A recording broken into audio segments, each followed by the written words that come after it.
Politics का मैदान एक बार फिर से हीटेड है और इस बार सेंटर स्टेज पे हैं कांग्रेस एमपी और लोकसभा के leader of opposition Rahul Gandhi. एक नई ट्विस्ट फिल्ड लीगल कहानी शुरू हो गई है। पर्जरी एप्लीकेशन फाइल हुई है उनके खिलाफ, जिसमें उन पे आरोप है कि उन्होंने कोर्ट को मिसलीड किया है एक डेफेमेशन केस में, जो उनके रिमार्क्स पर बेस्ड है regarding freedom fighter Vinayak Damodar यानी कि वीर सावरकर। ये सिर्फ एक सिंपल लीगल मैटर नहीं है, ये पुराने आइडियोलॉजिकल क्लैशेस, पर्सनल लीनेज के मुद्दे और करंट पॉलिटिकल वॉरफेयर का परफेक्ट कॉकटेल बन चुका है। लेकिन क्यों? क्या वजह है कि कंप्लेनेंट के एडवोकेट को इतना बड़ा कदम उठाना पड़ा? क्या ये हाल ही में राहुल गांधी द्वारा फाइल की गई एप्लीकेशन का नतीजा है, जहां उन्होंने लाइफ थ्रेट की बात कही थी, या फिर बात कुछ और है? आइए आगे जानते हैं। दर्शकों, एडवोकेट संग्राम कोलत्कर, जो सत्यकी सावरकर यानी कि वीर सावरकर के ग्रैंड नेफ्यू को रिप्रेजेंट कर रहे हैं, उन्होंने वेडनेसडे को ये पर्जरी एप्लीकेशन फाइल की। कोलत्कर का कहना है कि राहुल गांधी ने कोर्ट को मिसलीड किया जब उन्होंने बार बार डिनाई किया कि उन्हें उनकी कंट्रोवर्शियल लंदन स्पीचेस का एविडेंस कभी मिला ही नहीं था। कोलत्कर के मुताबिक कोर्ट रिकॉर्ड्स क्लियरली दिखाते हैं कि गांधी को ये स्पीचेस की copies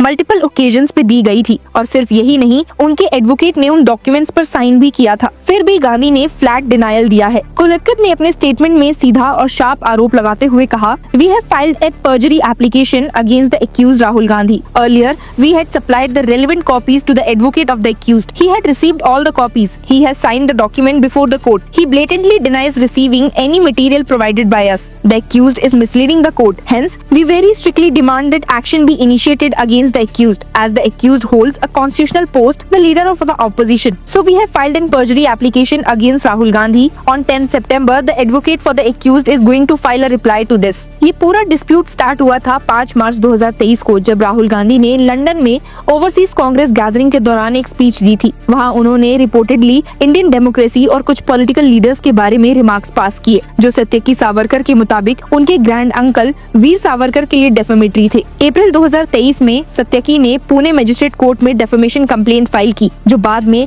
special MP MLA court में ट्रांसफर हो गई। कंप्लेंट के मुताबिक गांधी ने जानबूझकर सावरकर की रेपुटेशन को टार्निश किया, जिससे उनके परिवार को मेंटल डिस्ट्रेस हुआ। ये सिर्फ एक लीगल बैटल नहीं था, ये गांधी सावरकर आइडियोलॉजिकल डिवाइड का एक मॉडर्न डे एक्सटेंशन बन गया है। इस केस में एक और धमाका तब हुआ जब राहुल गांधी के लॉयर मिलिंद पवार ने एक प्रोसेस यानी कि रिटन स्टेटमेंट फाइल की, जिसमें उन्होंने गांधी की सेफ्टी को लेकर कंसर्न्स रेज किए। पवार ने अपने प्रोसेस में ये पॉइंट उठाया है कि बीजेपी लीडर आरएन बिट्टू ने गांधी को टेररिस्ट बोला था, और दूसरे बीजेपी लीडर तरविंदर मारवा ने ओपनली वार्निंग दी कि गांधी को behave well else he may face the same fate like his grandmother. In statements का वेट सिर्फ पॉलिटिकल रिटोरिक तक लिमिटेड नहीं है, ये देश के वायलेंट पॉलिटिकल हिस्ट्री के कंटेक्स्ट में भी बहुत हैवी लगते हैं। पवार के प्रोसेस ने सत्यकी सावरकर की लीनिएज को स्पॉटलाइट में ला दिया। उसमें क्लेम किया गया कि कंप्लेनेंट का कनेक्शन सावरकर और नथुराम गॉडसे फैमिली से है, जिसमें गॉडसे का नाम महात्मा गांधी के असैसिनेशन के साथ हमेशा से जुड़ा हुआ है। प्रोसेस में लिखा है, in the light of the documented history of violent and anti constitutional tendencies linked to the complainant's lineage and considering the prevailing political climate, there exists a clear,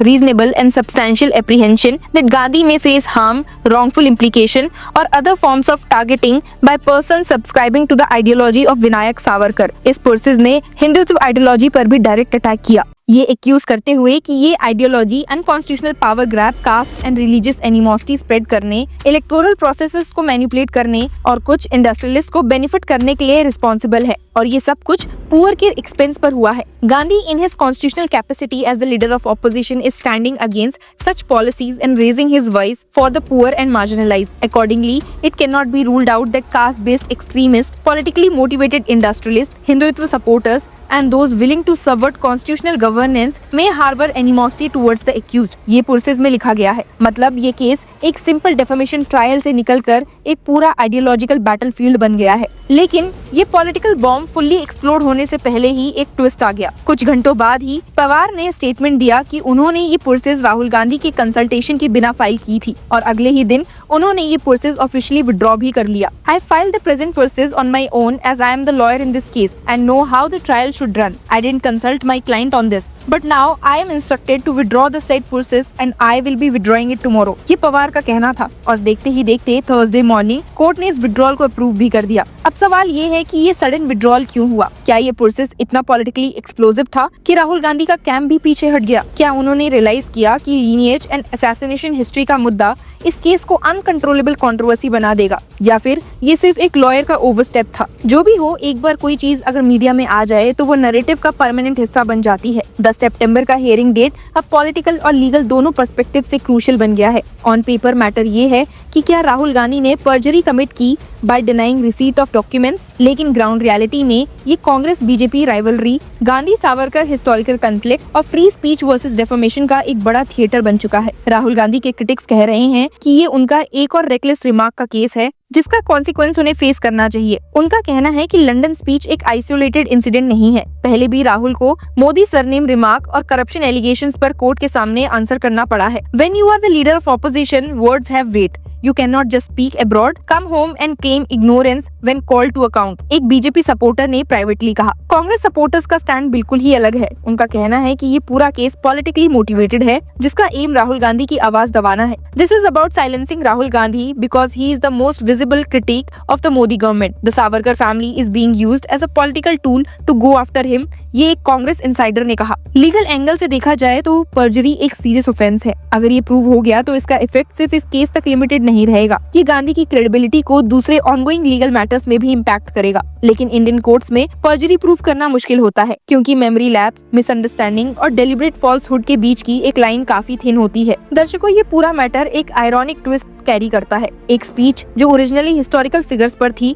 अब एक high voltage legal political battle बन चुकी है जिसमें accusations of misleading court, threats to personal safety, ideological conspiracies and political vendettas का full package मिलता है। ऐसा लगता है कि जैसे 20th century political ghost Gandhi, Savarkar, Godse को 21st सेंचुरी पॉलिटिकल अरीना में वापस लाया जा रहा हो। जब 10 सितंबर को special MP MLA court hearing करेगा, अंदर लीगल आर्ग्यूमेंट्स, एविडेंस और डॉक्यूमेंट्स ट्रायल पर सेंटर्ड होंगे, लेकिन बाहर नैरेटिव का असली वॉर चलेगा। राहुल गांधी विक्टिम है या अकाउंटेबल पार्टी? विड्रॉन प्रोसेस एक ऑनेस्ट मिस्टेक था या कांग्रेस का हिडन व्यू? एक बात तो क्लियर है कि ये कहानी अभी खत्म नहीं हुई है। इंडिया में जब एक गांधी और एक सावरकर आमने सामने होते हैं तो हिस्ट्री कभी सिर्फ हिस्ट्री नहीं होती, वो एक वेपन बन जाती है। और जैसे हियरिंग का दिन पास आता जा रहा है, दोनों साइड्स अपना लीगल और पॉलिटिकल एमओ रेडी कर रही है क्योंकि इस बैटल में हर शब्द का वेट होगा और हर मूव का पॉलिटिकल मतलब निकलेगा। In the war of narratives, court room सिर्फ एक बैटलफील्ड है। असली जीत वो है जो पब्लिक मेमोरी में रजिस्टर होती है। तो आपकी मेमोरी इस पूरे मुद्दे पर क्या कहती है, हमें कमेंट में जरूर बताइए।